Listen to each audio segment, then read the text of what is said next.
J'avais cette envie de parler du récit du féminin, car c'est quelque chose qui m'intéressait. Et le titre playback, il faut se figurer en chanson, le playback ou en doublage, quelqu'un qui bouge les lèvres et quelqu'un d'autre qui parle à la place. Voilà, il y a un simulacre de parole. Donc c'est comme ça que j'ai pris le récit du féminin, en me disant qui l'écrit, quelles sont les représentations qui sont véhiculées à travers ce récit. Et dans un premier temps, je me suis intéressée à la presse spécifique, la presse dite féminine.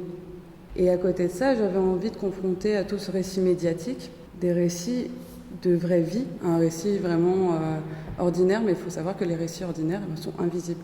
La femme est vraiment reliée au domestique. Et en fait, à un moment donné, je me suis tournée vers le journal local. Donc il y a tous ces récits que j'ai pu récolter dans les archives, que ce soit à Thiers ou à Saint-Étienne.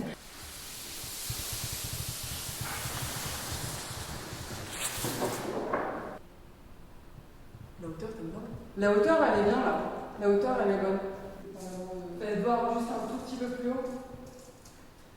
Est-ce que je suis désolée, je peux vous faire redescendre un tout petit peu? Ouais, c'est mieux en fait. La première hauteur, elle était mieux. Tu veux qu'on essaye plus bas juste pour voir? Oui, ouais, vas-y, juste pour voir.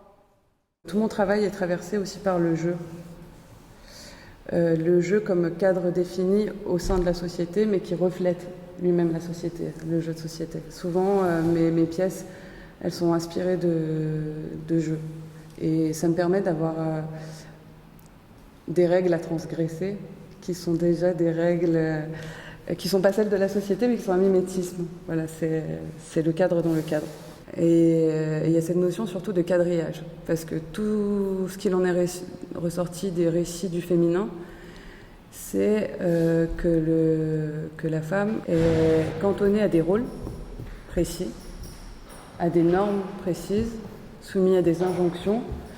On peut même réduire ces rôles d'une façon très dichotomique, c'est soit la putain ou la vierge. Voilà. D'une façon très caricaturale. Là, il y a quand même beaucoup de sculptures qui, pour moi, sont liées au geste. Elles ont une dimension qui parle de calibrage. Il y a beaucoup de papier, ça m'intéressait parce que finalement, toutes mes sources étaient quasiment que sur du papier. Les femmes sur papier glacé, qu'est-ce que ça donne, ou même dans les archives. Donc c'était assez intéressant de pouvoir retravailler aussi autour du papier. Il y a le plateau avec des damiers de différentes tailles, qui représentent des matrices de meubles d'un intérieur pour ancrer un univers domestique, matriciel, un peu dans l'exposition. Je voulais pas faire une expo figurative de la femme. Et en fait, c'est par l'intermédiaire des objets, ce qui est très cohérent au sein de ma pratique. En fait, il y a beaucoup d'objets et des simulacres d'objets, et d'objets qui deviennent d'autres objets, des objets signes. Il y a des chapeaux en feutrine qui sont des visages. Donc tout simplement quand on porte un visage au-dessus de soi et qui figure justement playback. Je pense que ce qui m'interroge, en fait, ce que je ne comprends pas, et c'est pour ça que j'entraîne dans mon travail, c'est peut-être les normes qu'on a internalisées. Mais comment? Mais je sais pas. Ça, je peux pas l'expliquer.